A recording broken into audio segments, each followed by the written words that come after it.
Vamos entonces con esta parte 2 de la clase de diabetes mellitus, donde vamos a hablar de la resistencia a la insulina. Y vamos a considerar algunas cosas antes de partir hablando de este problema. Y vamos a decir que los pacientes con diabetes tipo 2 y los que tienen intolerancia a la glucosa comparten un mismo problema que se denomina la resistencia a la insulina. ¿Qué significa esto? Que los tejidos del cuerpo se han vuelto insensibles a los efectos de la insulina. La intolerancia a la glucosa, ¿no es cierto? Aquí vamos a hacer una pequeña distinción. Nos dice que la insulina que se produce en el páncreas resulta insuficiente para metabolizar el azúcar en la sangre, que puede ser porque el paciente esté consumiendo mucho azúcar, más de lo normal, ¿no es cierto? O definitivamente la calidad de la insulina que se produce es mala, por lo que el nivel de glucosa se mantiene elevado. Y ese nivel de glucosa se va a mantener elevado en ayunas, con niveles mayores a 100 o a 125, ¿se acuerdan de la tablita que vimos en el video anterior? O bien con niveles mayores de 140 después de comer.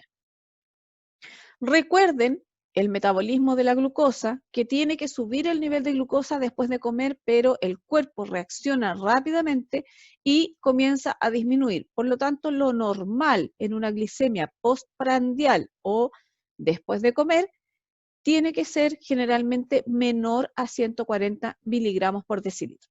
Si nosotros hablamos de que a este paciente le dimos una carga de glucosa o después de comer le tomamos un hemoglucotest y tiene 140 o más, lo más probable es que estemos frente a un paciente intolerante a la glucosa. O sea, el cuerpo no está recepcionando bien esa carga de azúcar y básicamente la insulina no está siendo suficiente para ingresar ese azúcar a las células del cuerpo. Hay un concepto que muchos de ustedes me van a decir, profe, pero usted está loca. No, no estoy loca, esto aparece en las guías clínicas, ya es un concepto que se está empezando a dar y se habla de una prediabetes y en el fondo la prediabetes es cualquier condición previa a una diabetes propiamente tal. Y aquí vamos a hablar de la intolerancia a la glucosa y de la resistencia a la insulina. Como dice la lámina, a la intolerancia a la glucosa también se le conoce como prediabetes, pues el nivel de azúcar en la sangre, aunque es elevado, no se puede clasificar todavía como diabetes. ¿Cuál es la importancia de clasificar al paciente de esta manera? Es que cuando ustedes hablan de prediabetes, esa condición todavía se puede revertir si es que nosotros actuamos a tiempo. Existe otra condición que es la insulinoresistencia, que tiene que ver con una condición caracterizada por una menor actividad biológica de la hormona en sus diferentes acciones metabólicas, en todo lo que trabaja la insulina, siendo más evidentes las relaciones con el metabolismo de la glucosa. Les vuelvo a recordar que la insulina no solo tiene que ver con el metabolismo de la glucosa, por lo tanto, en el caso de la insulinoresistencia, ¿ya? Hay una menor actividad de la hormona. Por lo tanto, no solo vamos a tener probablemente metabolismo de la glucosa alterada, sino que también vamos a tener los otros metabolismos en los que influye la insulina alterados. Y cuando tenemos esa condición de alteración de más de un tipo de metabolismo, no solo el de la glucosa, lo vamos a estudiar y probablemente va a corresponder a una insulinoresistencia. Y aquí vuelvo a insistir, esto tiene que ver con la actividad biológica de la hormona que es menor a lo normal. Entonces, la insulinoresistencia que va a, digamos, va a ser el conjunto de estas dos condiciones, de la resistencia a la insulina y de la, como yo les decía acá, la insulinoresistencia y la intolerancia a la glucosa oral o la intolerancia a la glucosa. Vamos a hablar de la insulinoresistencia propiamente tal y vamos a decir que un cierto grado, y esto es importante que lo entiendan, de insulinoresistencia es fisiológico durante la pubertad, ¿ya?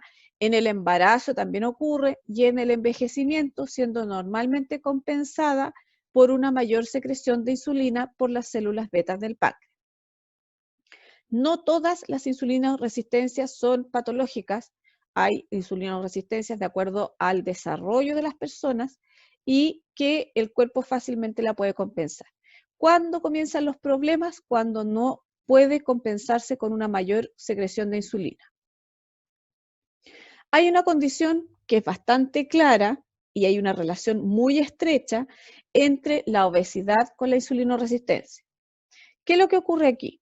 La mayor cantidad de tejido adiposo genera la producción de algunas moléculas con funciones metabólicas, endocrinas e inmunológicas. O sea, mientras más gordito, mayor cantidad de moléculas químicas o biológicas vamos a tener dando vuelta que van a tener un efecto sobre algunos receptores específicos. Además, la obesidad genera una condición preinflamatoria, o sea, lo que ocurre aquí es una condición inflamatoria de las células adiposas del cuerpo, que ya no se multiplican, sino que aumentan su tamaño y, digamos, producen a su vez una insulinoresistencia con menor utilización de la glucosa en el músculo y en el tejido adiposo. La grasa en el cuerpo, en cantidades suficientes, es necesaria para el metabolismo de la glucosa. Pero cuando hay una mayor cantidad de grasa, lo que va a ocurrir es que va a aumentar la resistencia a la insulina. O sea, la grasa va a impedir de alguna manera que la insulina se trabaje de manera correcta en donde se necesita la glucosa, que sería en el tejido muscular. Como el tejido muscular es el que ocupa la energía o la glucosa, ¿no es cierto?, y la que produce los mayores efectos metabólicos en el cuerpo, al tener mayor obesidad, lo más probable es que tengamos menor musculatura magra y eso también nos va a disminuir el gasto de glucosa y las funciones metabólicas del cuerpo. ¿Qué pasa en el hígado? La insulinoresistencia también se manifiesta con una mayor producción de glucosa y la hiperinsulinemia compensatoria induce lipogénesis con esteatosis hepática, mayor síntesis de colesterol de bajo peso molecular y dislipidemia. O sea, aquí está todo de la mano. Si hay una persona gordita, el hígado secreta, el páncreas que diga, secreta mayor cantidad de insulina, pero esa mayor cantidad de insulina, como la insulina también tiene una acción sobre el metabolismo de las grasas, va a producir una generación de mayor capas de grasa, va a producir esteatosis hepática, o sea, el hígado se va a volver graso, y con eso se va a sintetizar mayor cantidad de colesterol de bajo peso molecular y se va a producir derechamente una dislipidemia. El aumento de la producción hepática y la menor utilización periférica de la glucosa van a producir, ¿no es cierto? Nuevamente es como un círculo vicioso, se produce la hiperglicemia, aumenta la secreción pancreática de insulina y se produce la hiperinsulinemia.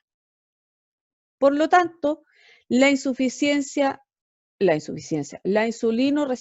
que diga está asociada permanentemente a una dislipidemia por esta condición del hígado graso.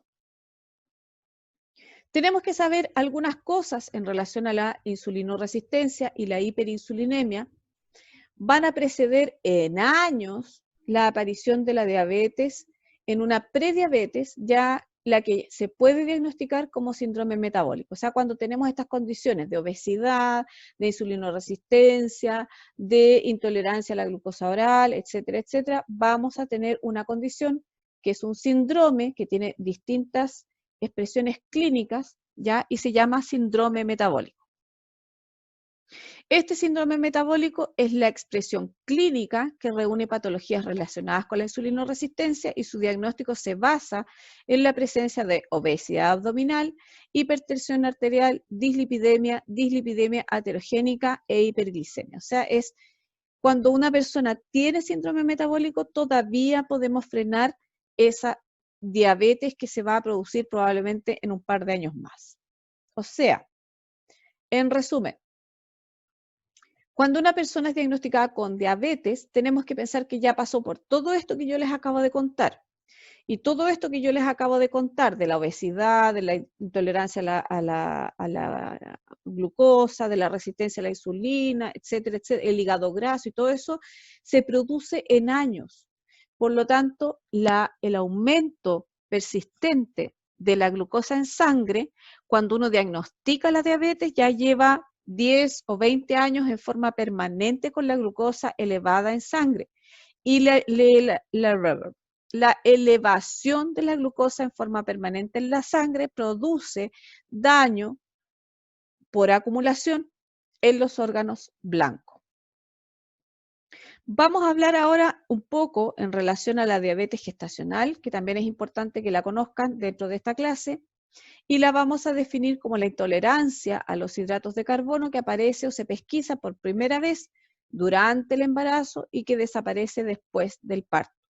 La gran mayoría de las veces no tiene mayor incidencia si es que se controla bien y se cuida a la persona, pero después del parto, y si esta no desaparece, lo más probable es que esa persona sea candidata a una diabetes. ¿Cuál es la relación de diabetes mellitus 2 versus la diabetes gestacional? Como yo les contaba, muchos pacientes que presentan diabetes mellitus 2 han presentado diabetes gestacional, la cual desapareció después del parto. Es un factor de riesgo para la diabetes mellitus 2. La diabetes gestacional se observa entre un 5 y un 10% de los embarazos. Y una glicemia elevada durante el embarazo trae consecuencias perinatales para el niño, como por ejemplo un aumento de tamaño, y también los niños tienen mayor tendencia a la obesidad. Y ese antecedente se debe considerar siempre cuando uno hace el examen de medicina preventiva. Cuando uno evalúa diabetes en el examen de medicina preventiva, en la parte no solo se limiten a tomar la glicemia capilar, sino que también pregunten por los antecedentes familiares o antecedentes de diabetes mellitus gestacional en el caso de las mujeres.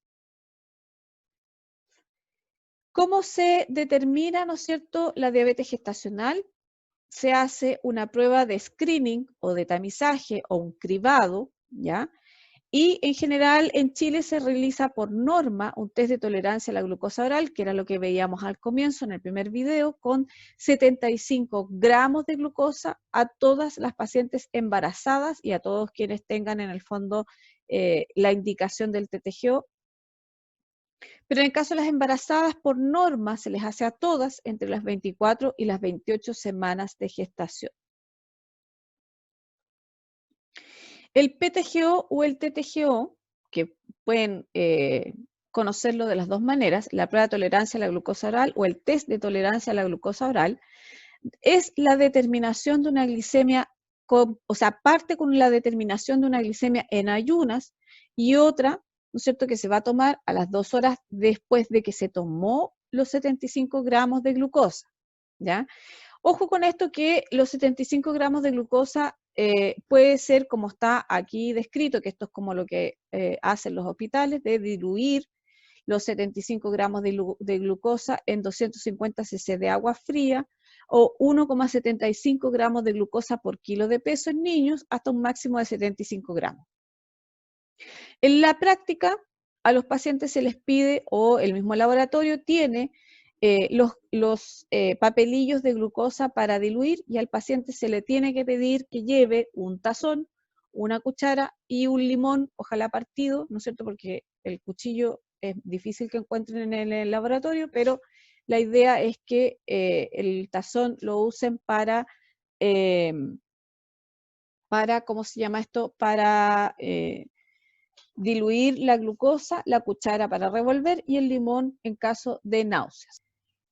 También se pueden encontrar, ¿no es cierto?, con algunos preparados que ya vienen listos desde los laboratorios con unas bebidas especiales que son como la Fanta y tienen distintos sabores, hay de naranja, de fresa, de una serie de cosas que vienen listas y el paciente se toma la glicemia en ayuna, se toma este preparado que viene listo y tiene que esperar a las 2 horas sin moverse, sin salir, sin fumar, sin comer, sin hacer nada más que estar esperando, ¿no es cierto?, para el control de las 2 horas postcarga. Hay ciertas condiciones que uno tiene que explicarle a las personas para poder realizar esta prueba. Y esto es general para todos, no solo para las embarazadas. La alimentación previa es sin restricciones y la actividad física es normal al menos 3 días previo al examen. Hay que suspender todas las drogas hiperglicemiantes, corticoides o tiazidas 5 días antes de la prueba si es que esa es la indicación del médico. Debe permanecer en reposo y sin fumar durante el examen, que era un poco lo que yo les contaba. No se debe efectuar en sujetos con cuadro febril, infecciones o que cumplan con los criterios diagnósticos de diabetes con glicemias en ayunas mayor a 126. O sea, si ya tiene una glicemia de 126 en ayuna, esa glucosa, o sea, ese test de tolerancia, no se realiza porque más que ser beneficioso le podemos causar un daño. Vamos a dejarlo hasta acá y vamos a hablar de la diabetes mellitus tipo 2 específicamente y sobre todo en relación a los medicamentos.